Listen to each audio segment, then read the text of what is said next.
Hello ladies and gentlemen, my name is RemovableSanity and today I am reviewing Mayhem Brawler on the Series X, developed and published by Hero Concept. So what is Mayhem Brawler? Mayhem Brawler is a comic book styled urban fantasy themed beat 'em up that promotes player choice.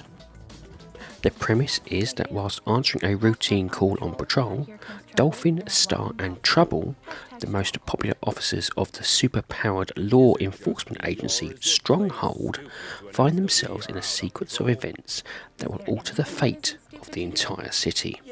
The game boasts 3 different characters to control: offline co-op for 3 players, choose your own path progression, unique combo mechanics, 12 bosses and 3 different endings. So on to the gameplay. From the title screen you are given the choice to choose your character, each with a unique fighting style and different stats. Dolphin, the biggest of the 3, has the best stats for strength and health, while Star has the best for power and speed, with Trouble being the all-rounder. Once chosen, the game starts with an introduction to the characters by using a comic book style panel to tell you the story, and thus your adventure begins. Now, being that this is set in a superpower themed universe, you aren't the only one to have superpowers. Everyone you go up against has something different about them and has unique abilities to attack you with. Using the power attacks and special attacks specific to your character to counter these incoming attacks is what's going to help you get through the tougher enemies. You see, each character, besides the usual light attack, X button, and jump, A button, has power attacks and a special attack. Your power attacks are your standard attacks combined with a double tap of the direction button or jump button. These can do some good damage and also be perfect from getting from one side of the screen quickly should you spot an enemy who has a ranged attack. Now when things get too hectic and you're being overpowered, that's when it's best to use your special attack by pressing the Y button. Under your health bar is 3 power bars which fill up as you attack, and once full can be used against an enemy. Star's special attack is an area effect blast around her. Dolphin's is similar but does more damage, with Trouble choosing to bust out his claws to slice up foes in the vicinity. You can also use this special attack directionally if you press the Y button in the direction you face, which can be perfect for negating incoming damage if you are low on health. You're probably thinking this is already a little bit more complicated than your usual 2D side-scrolling brawler, and you would be right. There's more strategy in attacking enemies in Mayhem Brawler, and as a result it requires you being more careful with how you counter the enemy's attacks. Many enemies attack with range, behind barrels, whilst other goons go in for the kill, which can quickly lead you into taking a lot of damage. Some bigger enemies can rush in quick and grab you, doing huge damage, and with no counter other than your limited special attack, avoidance is key.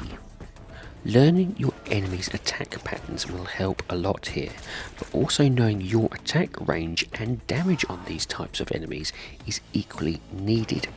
For instance, Trouble's claws can do bleeding damage, which does some damage after the initial attack. However, some enemies have regen, so it counters that.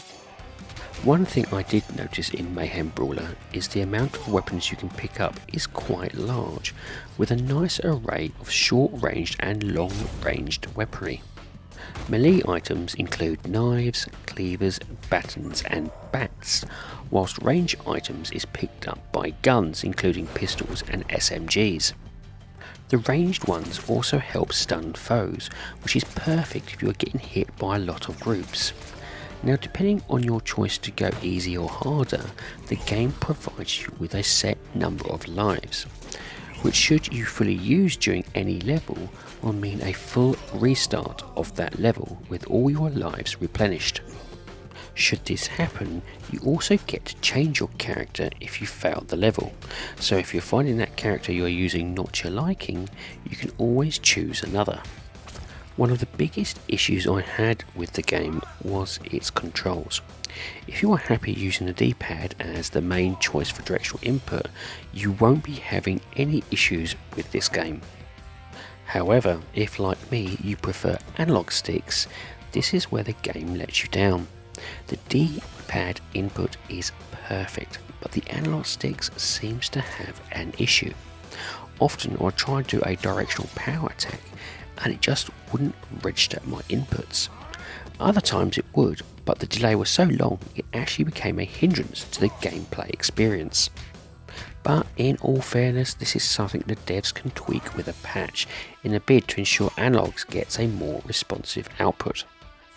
The game itself is hugely fun and tries to take on the newly refreshed interest in 2D side-scrolling brawlers with its own unique take, which I do fully appreciate. The game is not easy as well, and the enemies are more than just fist fodder for you to punch through. The strategic elements, fighter combos and the ability to choose where to go to next does indeed accomplish what the developers intended. And this leads me on to the graphics. The game's visual style clearly takes some of its cues from Streets of Rage 4, but also provides unique elements within the game's cutscenes. Whilst these scenes are told using a familiar comic-style panel, there is a Twitter-like feed to the right, which the main character often feeds their thoughts into. This then shows off humorous responding tweets from randoms on their version of the social media that sometimes provides a bit of lore and context. Now, character animation is beautifully animated and smooth, and walks that fine line between looking great and ensuring your strikes hit the intended target perfectly. The environments are also in this game fantastic, with rich, vibrant colours and background detail being used in every stage to hit the mood level perfectly. Another great element is the ability to choose your own path in where you go next, which not only helps provide an impressive amount of environmental diversity, but also enemy variety. I can see its art style being a hit with not only the retro gamers, but those wanting something fresh. And finally, the sound. The soundtracks for this game is lovely and hits the retro aesthetic right on the head, but it's not as memorable as the big hitters it's trying to replicate. Yes, it does what it needs to, but it never goes beyond that with its crunchy rock and hip hop selection. This is in stark contrast though to the characters' attacks, which are perfect in sounding different and ensuring that deep crunch when impacts hit an enemy. Voice work is also superb, and I generally loved all the voices in the game and being able to identify their personality traits beautifully. You can hear Star showcasing off her social media influence personality, Dolphin the wacky, almost comedic brute, and Trouble as the perfect grumpy Papa Smurf father figure, with even the bosses in the game giving it their all. The voice work well and above outperformed the sound and was a highlight not often seen in side-scrolling brawlers. My best recommendation for this game is a good gaming headset or soundbar to really listen to that crisp voice work. And this leads me on to the rating of the game. Now, I rate games in order of avoid, on sale, great purchase and must own. My rating for Mayhem Brawler is a great purchase. Regardless of the analog input issue, the game is fun and even better with 3 other players offline, though it would have been better with online capabilities. Strategy, choice of path and power combos all give this game its desired unique edge in this genre.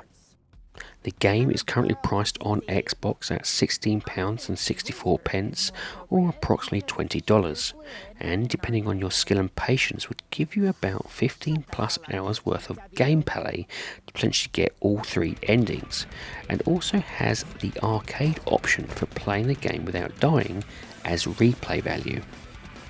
The developers have gone all out to ensure that this game will not only attract the retro gamers, but ensure it brings something new to the table for newcomers. A great price, plenty of content and value. I can't wait to see what else comes along. Fingers crossed for online and DLC. Well, ladies and gentlemen, that's it. I do hope you like this review, and if you do, please like, share and subscribe if you so wish. And if you would like to put some notes or even just a comment in the comment section, I do like reading them. Anyway, have a great time gaming, and I'll see you all again soon.